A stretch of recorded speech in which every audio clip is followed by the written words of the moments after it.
రాష్ట్ర రాజకీయాల్లో సుదీర్ఘ ప్రస్థానం, సీనియర్ పార్లమెంటేరియను,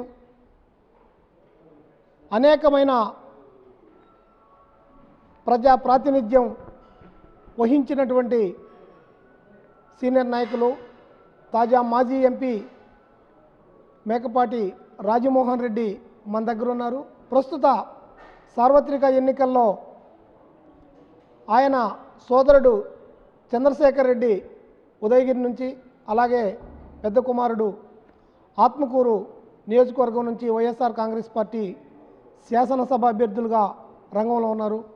ఈ ఎన్నికల్లో వైఎస్ఆర్ కాంగ్రెస్ పార్టీ సీనియర్గా ఉన్నటువంటి ఆయన వాళ్ళ వ్యూహాలేంటి, ఎన్నికలపైన, ప్రస్తుత తాజా రాజకీయ పరిణామాలపైన రాజమోహన్ రెడ్డితో మనం పలు విషయాలు ప్రస్తావించేందుకు ప్రయత్నం చేద్దాం.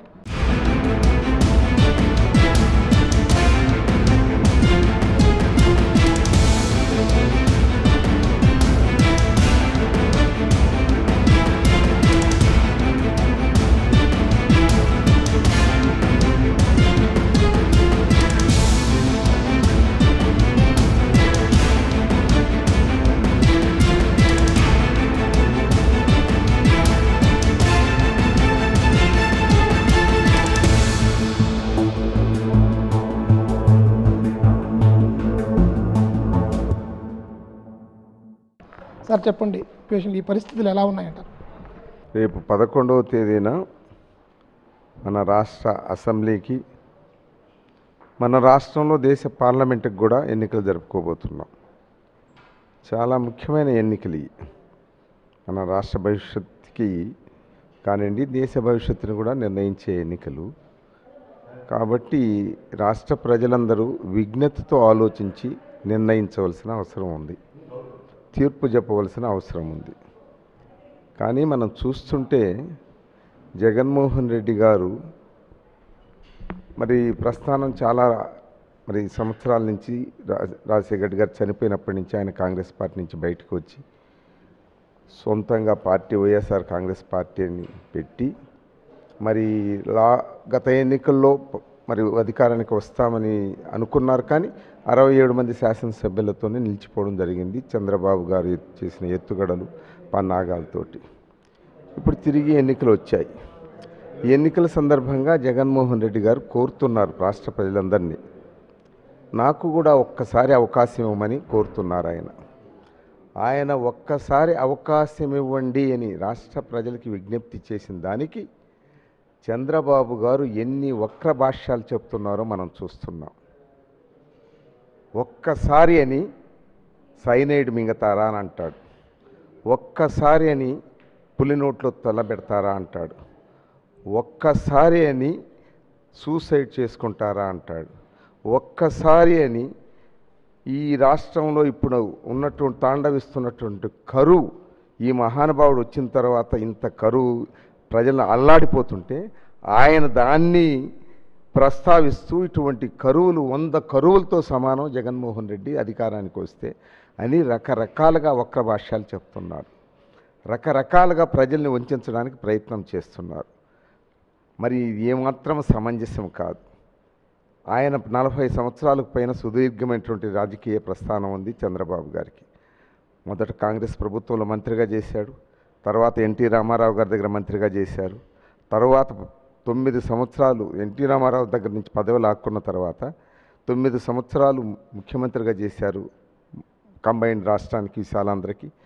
ఇప్పుడు ప్రత్యేకంగా ఏర్పడినటువంటి ఆంధ్రప్రదేశ్ రాష్ట్రానికి కూడా 5 సంవత్సరాలు ముఖ్యమంత్రి పదవిగా చేస్తున్నారు. ఇన్ని సంవత్సరాలు దీర్ఘకాలంగా చేసినటువంటి వ్యక్తి ఎన్ని లోటుపాట్లు ఉన్నాయని, ఎన్ని అప్రజాస్వామిక్యములు, అనైతికమైనటువంటి ఇన్ని దుర్మార్గ పనులు చేస్తూ ఆయన తిరిగి నాకు అవకాశం ఇవ్వండి, జగన్మోహన్ రెడ్డికి ఒక్కసారైనా ఎందుకు అవకాశం ఇవ్వాలని ప్రజలను కోరుతున్నాడు. ఎంతవరకు సమంజసమండి ఇది?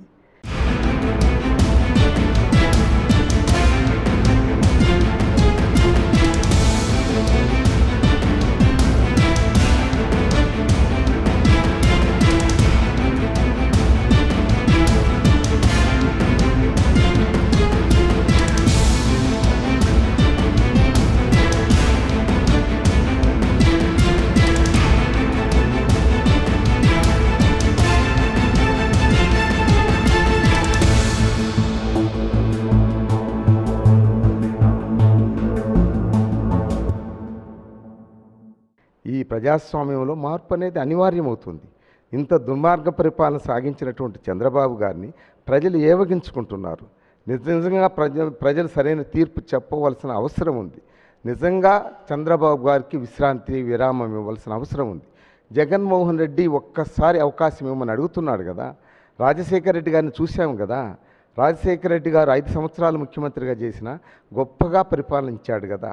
ఆయన చెప్పిన వాగ్దానాలు 2 అయినప్పటికీ కూడా ఉచిత కరెంటు, 200 రూపాయల పెన్షన్ అర్హులైన వ్యక్తులందరికీ ఇస్తానని చెప్పిన 2 వాగ్దానాలైనా ఆయన చేసిన కార్యక్రమాలు, సంక్షేమ అభివృద్ధి కార్యక్రమాలు బహుగా ఉన్నాయి.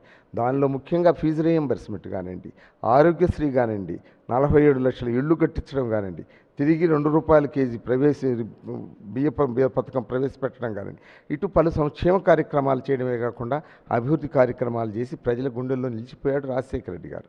రాజశేఖర రెడ్డి గారు ముఖ్యమంత్రి కాకముందు కూడా ఆయన మీద చిలువలు పలువులు చెప్పినటువంటి పరిస్థితులు ఉన్నాయి. ఆయన వస్తే రాష్ట్రం బీభత్సం అవుతుందని ఇప్పటికీ చెప్తున్నారు రాజశేఖర రెడ్డి గారు. రాన్ గురించి చంద్రబాబు గారు, రాజశేఖర రెడ్డి గారు అన్ని అభివృద్ధి సంక్షేమ కార్యక్రమాలు చేసి ప్రజల గుండెలో నిలిచినటువంటి వ్యక్తి అయితే, నిన్న కూడా చంద్రబాబు గారు మాట్లాడుతూ రాష్ట్రాన్ని స్వాహా చేశాడు, కంబైన్డ్ రాష్ట్రాన్ని జగన్మోహన్ రెడ్డి గారు తండ్రి గారు రాజశేఖర రెడ్డి గారిని చెప్తున్నారు. ఆయన రాజశేఖర రెడ్డి గారి పరిపాలన ఎలా ఉంది, చంద్రబాబు గారి పరిపాలన, ఈ సుదీర్ఘమైనటువంటి పరిపాలన ఎలా ఉందో రాష్ట్ర ప్రజలందరికీ తెలిసినటువంటి విషయమే.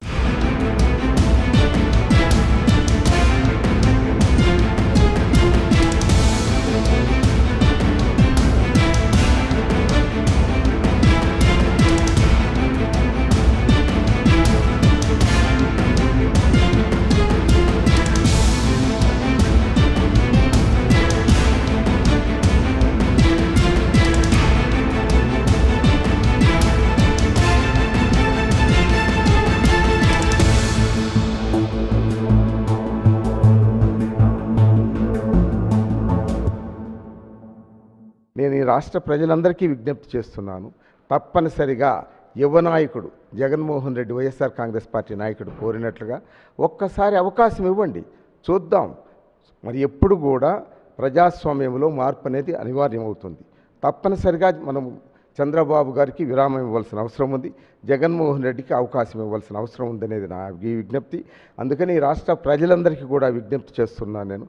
దయచేసి ఆశీర్వదించండి జగన్మోహన్ రెడ్డిని. తప్పనిసరిగా చూద్దాం తన పరిపాలన దక్షత ఎలా ఉంటుందో. తిరిగి 2024 ఎన్నికలు రానే వస్తాయి, అప్పుడు నిర్ణయించవచ్చు జగన్మోహన్ రెడ్డి పరిపాలన ఎలా ఉందా.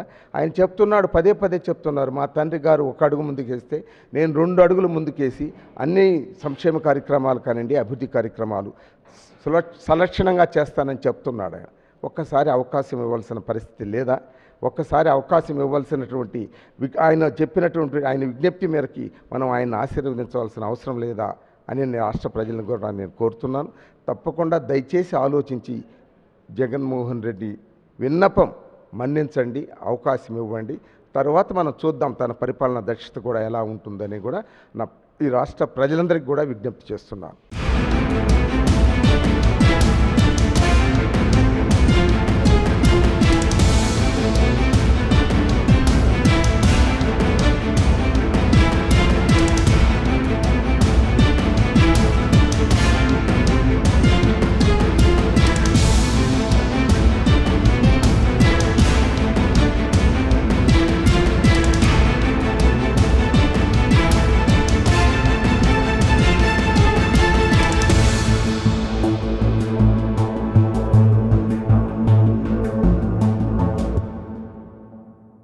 ఈ పరిణామం ముఖ్యంగా వ్యయాలు అయితే ఏమనండి, రకరకాలైనటువంటి ఎత్తులు అయితే అండి, అంటే సుదీర్ఘమైనటువంటి అనుభవం కలిగిన మీరు ఈ పరిణామాలను ఎలా చూస్తారు?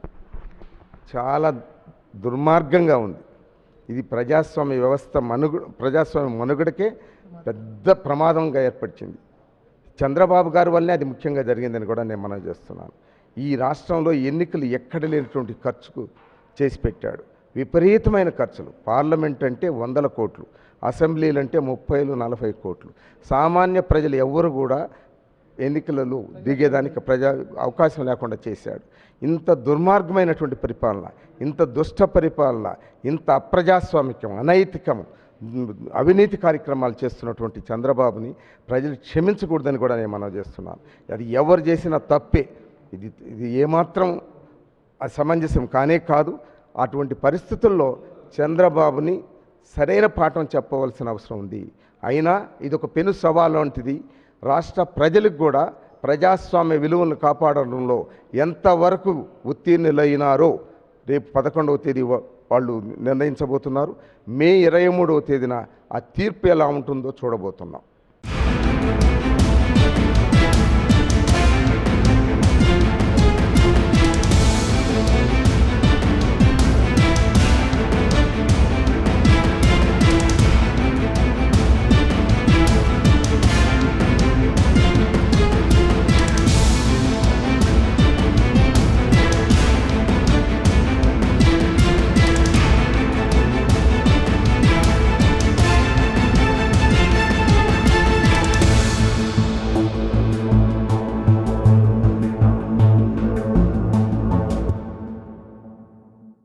ఇది రాష్ట్రంలోనే అత్యంత సీనియర్గా ఉన్నటువంటి సీనియర్ పార్లమెంటేరియన్, రాజకీయ ఒడిదుడుకులను, అనేక ఎత్తులు పై ఎత్తులను, సుదీర్ఘ ప్రస్థానాన్ని కలిగినటువంటి తాజా మాజీ ఎంపీ మేకపాటి రాజమోహన్ రెడ్డి అభిప్రాయం చేస్తున్నటువంటి పరిస్థితి. కెమెరా పర్సన్ ప్రవీణ్తో నరసింహులు, హెచ్ఎం టీవీ, నెల్లూరు.